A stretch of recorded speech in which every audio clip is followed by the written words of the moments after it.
Before you can run an effective ad campaign, you need to know who you're targeting. So in this tutorial, I will show you how to do your market research so you can find out who exactly to campaign. Now let's say you're trying to promote a product using Facebook ads, and that product is one you found on ClickBank. Let's find one. So let's say you're promoting something related to games.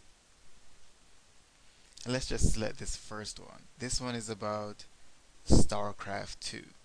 So if you don't know anything about StarCraft 2, maybe you'll want to do some research to see who exactly you should target so you don't waste a lot of money on Facebook ads targeting people who are not interested in this product. Now let's try to find their website. Let's just do a search for StarCraft 2, and it's showing here that this is the official website. Let's just continue to the community site. And now we'd like to find out the demographics of people who visit this URL. So copy the URL and go to this other URL, Quantcast, and just paste our URL in here. Click View. And you'll see here that this has a small sample size. This is just an estimate. But let's see what they say. Mostly males, more males than females, and the age group between 18 and 30, 18 and 34, I'm sorry, that's where most of the visitors to that website come from. Look over here, it's mostly people with no college education, mostly Caucasian. So you see here who exactly is visiting this website. And again, this is just a rough estimate. The website that you put in here might be a website with more accurate estimate, but this particular website that we selected, this is just an estimate. But nonetheless, you can use that information when you're designing your Facebook ad. Let's go back to Facebook ads.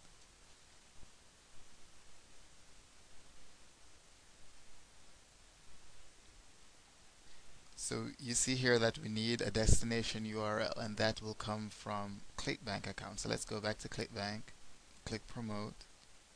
You would enter your ID here, your account ID. So I'm just going to make up one and click Create. And here is your link. So copy this. Let's go back to our Facebook ad section. Enter a title. And in another video, I'll show you exactly how to decide on the title that you want to create. But for now, let's just enter some placeholders and click Continue. You'll see here that you're required to put an image. So let's find an image. There's our image. And let's click Continue. And with the information that we gathered from Quantcast, we can target or ad. Now mostly males, so maybe you want to target males.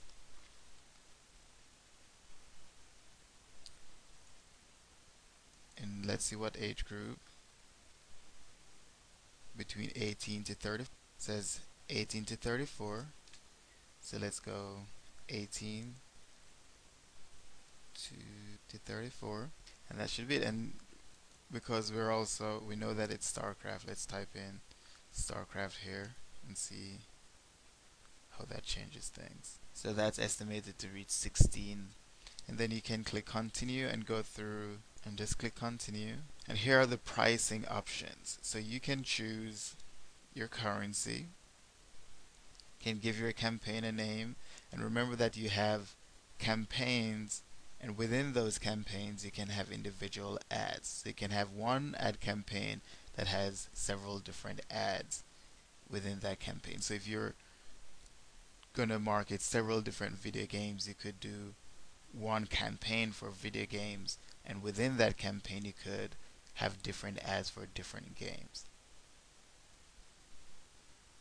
You can choose whether to start today more specifically to start as soon as your ad is approved. Your ad will have to be approved, and I'll talk about that in another video. But by today, they mean as soon as it's approved. Or you can choose to run your ads on specified date, and you could enter the dates here. So if you just want to advertise within a certain time frame, then that's the option that you'll use. Click set a different bid, and then this will help you to decide. This will give you the option of deciding between paying per clicks, which means they'll display your ad a bunch of times, but they won't charge you for it unless somebody clicks on that ad. And right here it's saying that you're willing to pay up to $1.38 each time a person clicks on your ad. Another payment option is to pay per impression. So for each 1,000 impression, you're willing to pay up to 59 cents. So you don't pay each time the person clicks on your ad, but you do pay every time your ad is displayed 1,000 times. Now when you're just starting off and you're not sure if your ad will have a good click-through rate, meaning you're not sure if people will click on your ad, it's probably better to select pay per click so you don't have to pay if nobody's clicking on your ad. So you could have your ad shown thousands of times, but if nobody clicks, you don't pay. But if after starting you find out that people are really clicking on your ad, then you might want to switch to pay per impression instead. So you have a very effective ad, and no matter how many times people click on it, if you have this option, the pay per impression option, then you don't pay any extra just because people are clicking on it. Now it's difficult. I'm not sure there's a way to switch between these two in the middle of a campaign or in the middle of an ad. So it's recommended that you create two ads, two of the very same ad, but with one you select pay per click, and with one you select pay per impression. You start off with the pay per click, and if you see that people are really clicking on it a lot, then you pause that one and start up the pay per impression one. Remember, they're two exact same ads, but just with different payment methods. And that's it for your marketing research and budgeting.